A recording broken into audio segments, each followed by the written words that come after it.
Night 24 of Hallowscreen, and we are back. And so is a very popular Halloween villain. Already seen one of the films in the series earlier a few days ago, and this is the third entry in that very popular series. I decided to skip the second movie, which I'm not a massive fan of, and gone with the 1987, directed by Chuck Russell, written by Frank Darabont, Nightmare on Elm Street 3, Dream Warriors. Wonderful, wonderful movie. Very different to that first film, which is an all-out horror, and explores and introduces us to this character who stalks us when we're at our most vulnerable, when we should be asleep and safe and sound in our beds.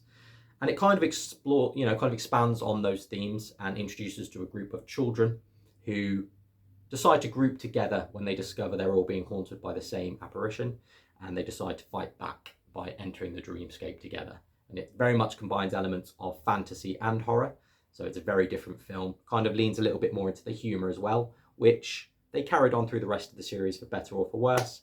But yeah, this is possibly my favorite entry in the series. I love that first film, but this one is the one that I've definitely seen the most. Starring a very young Patricia Arquette and Lawrence Fishburne.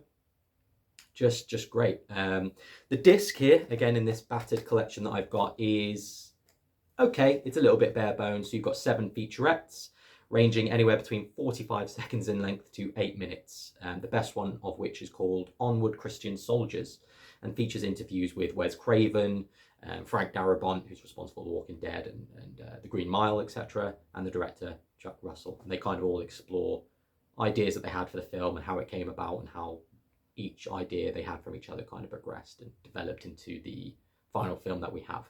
And that clocks in, like I say, about 8 minutes long, which is nice. There's a music video on there, which is extremely 80s.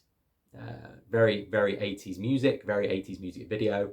It's great. It's well worth a watch, and it's a very catchy tune. And there's a trailer on there as well. But like I said, if you want special features and you want a proper explanation of the making of this film, you would just go to that documentary from 101 Films, Never Sleep Again, which is just wonderful. And I think you get about a half an hour segment on Nightmare on Elm Street 3, Dream Warriors. So there it is, tonight's film. Wonderful, wonderful stuff. And it was great to revisit Freddy again for this Halloween season. But I think we're one and done with Freddy now. And let's move on to the next. So I'll see you tomorrow.